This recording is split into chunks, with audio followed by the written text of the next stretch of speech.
God never meant for sex to kill us, to harm us, to cause mental illness. He never meant that. He never meant for it to cause divorce. He never meant for it to cause AIDS, death. He never meant for that. He meant for sex to bring forth life. The seed of a man and the seed of a woman were designed to come together in a covenant and bring forth life and unity and closeness. These are a few quotes I want to share with you.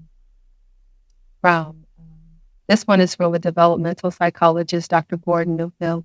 He says, children must never work for our love. They must rest in it. They must rest in it.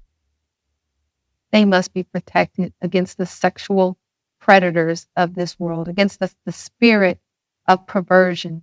Those of you who are spiritual, we know that there is psychologically a sexual perversion, but then we know that there is also a spirit of perversion that capitalizes on those who are struggling with their sexuality. A demonic host that waits for someone to be sexually abused, and then they compound it with confusion and with sexual appetite, right? The children must never work for our love. They must rest in it. They must rest in it. We've got to stop hurting children. And for those of you who are hurting children, you need to know this. Kids grow up with their memory, and if you're reported, you will be incarcerated and you will be brought to shame. And I encourage parents to have this conversation with your children so that they can protect themselves. And of course, you can protect them. The next quote says this, a biblical quote. It says, children are a blessing from the Lord, and the fruit of the womb is his reward. God expects us to protect our children. God expects us to love each other. This is just not about children, but this scripture is. He expects us to not be a bully, not be a predator, not take advantage and ruin someone's life, because sex is for covenant, love, relationship. Anything else confuses it. Joyce Myers tells a story that she was molested, I think, between the ages of 7 and 18 by her father. Between the ages of 7 and 18. I met a client who she had, a colleague in school actually. She had 5 sisters, and they all were sexually abused by their father. She didn't know that it was wrong until she went to a friend's house and was in conversation and found out that everyone is not being molested. It was just in her family. So children and young adults, and at any age, sexual trauma, sex with someone that is not your spouse is wrong. See, I'm not going to say, and date rape and all these things. If we say what we're supposed to do, then we will know what we're not supposed to do. So if we kept sex enclosed the way God designed between a husband and wife, we would have less sexual trauma. We would have less sexual trauma. But we know that alcohol, sex trafficking, all of these things are in finances, money, the love of money being the root of all evil. And they're all connected. They're all connected. But we need people to be courageous and begin to say that I want to heal, and I want my family to be healed. I want my community to be healed. I want my church to be healed. I want my ministers to be healed. I want my pastor to be healed.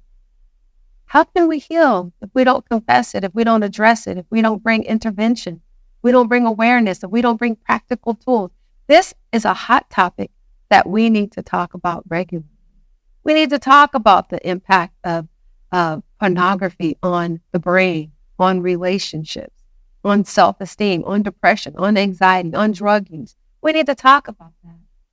We need to talk about the impact of sodomy on young boys and how that causes them to question their identity and to have same-sex firing and wiring in their brain and feel guilty and feel like God made them that way because they were violated as young men, and now they don't feel like they can be a man because they were positioned as a woman.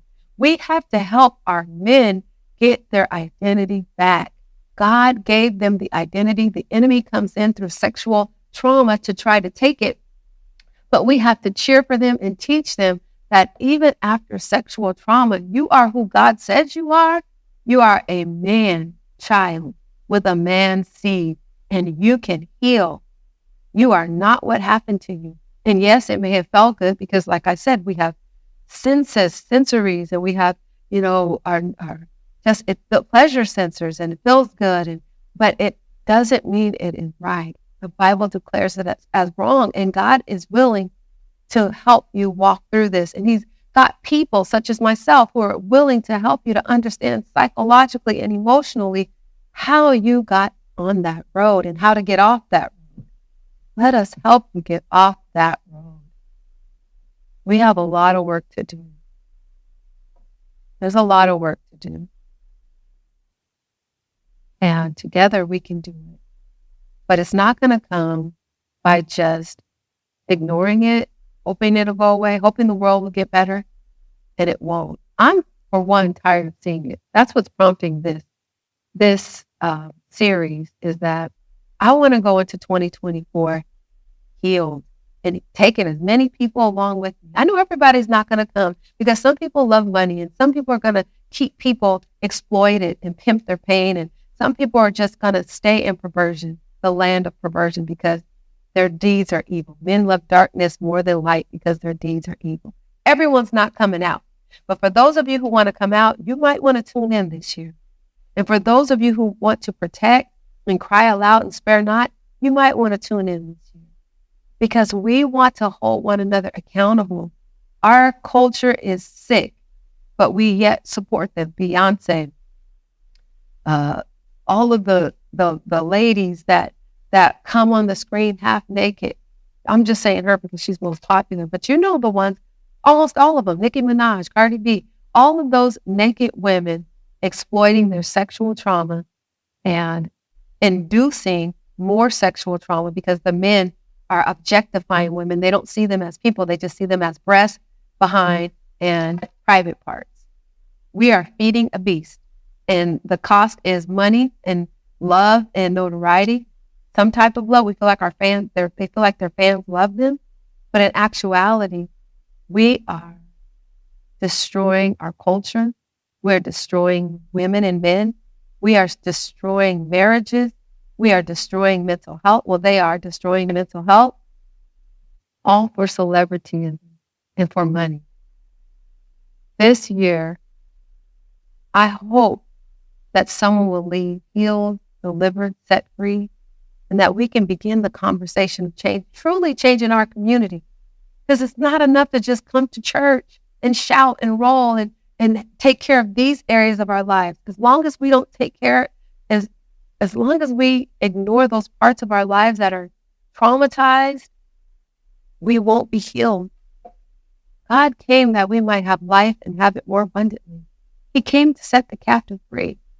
He came to heal the brokenness, the fragmented, those who have been sexually traumatized. There is healing for the sexually traumatized. And one reason why they have a difficult time healing is because the silence, the darkness, they're unable to speak and they don't know where to go. We want to give a voice to the hurting. We want to empower those who have been traumatized. Here at Hope Wednesday, we are going to endeavor. Y'all pray for me because no one likes to talk about this and the enemy really hates it. But it is my endeavor to offer you the gift of healing in 2024. God bless you.